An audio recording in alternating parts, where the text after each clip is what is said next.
12 forecast.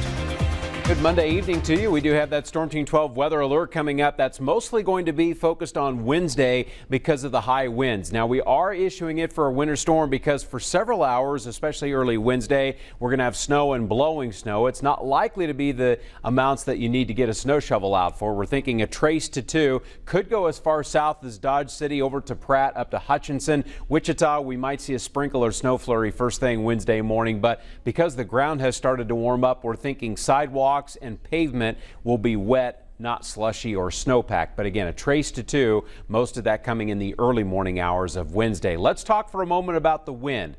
This is going to be a statewide high wind event. It's the third one in just as many weeks. 2 o'clock tomorrow.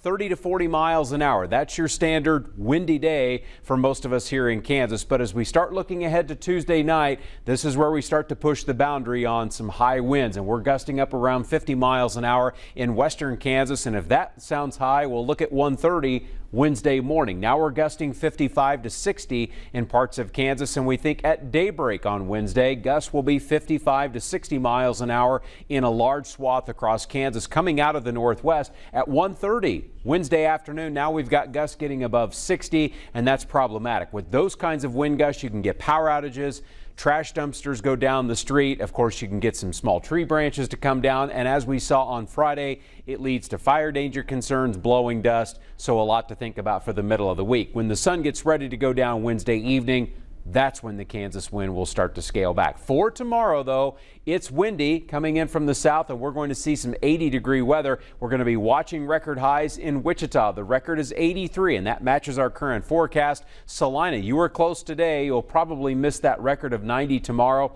but watching Russell, Dodge City, and look at Garden City tomorrow. The record's 82. We're forecasting 81. Future track shows some clouds will be passing through Kansas overnight, but not the kind that's going to deliver any chance for rain. We move into Tuesday afternoon with a sun and cloud mix. The breeze coming in from the south, but then look at Tuesday night. Here comes our rain snow mix into northwest Kansas, and that will gradually start to extend into southwest Kansas by 3 o'clock in the morning. This is a narrow batch of snow that will make its way through the area, so it doesn't stick around long enough to leave behind any significant snowfall, but the snow and wind combination will make for some poor visibility first thing Wednesday morning. Once we get into the afternoon, the snow is over with, but those strong winds will continue right into Wednesday evening. Temporarily, we're cooling it down into the 40s Wednesday, but we're right back up into the 60s on Thursday. That's the benefit of cold weather, I guess, in March, is it doesn't tend to stick around for more than just a day or two. Over Hays, we're at 79 degrees with the wind out of the south, and because of that steady south breeze overnight, lows will stay in the 40s and 50s. Western Kansas tomorrow feeling more like June. 84 in Hays. How about 83 in Dodge with 76 in Colby? It will be windy in the west. 85 in Salina tomorrow. 87 in Medicine Lodge. 81 in Eureka. Partly cloudy. It'll be a windy day. Wichita gets to 83. 81 in El Dorado. 84 on the way for Kingman. The 10-day forecast shows a cool down Wednesday, but again, it's only for a day. First day of spring Thursday gets us back to 62. 63 on Friday. No amount of wind at the end of this week will compare to what's coming up on Wednesday. And as much as we need the rain, next week also looks dry.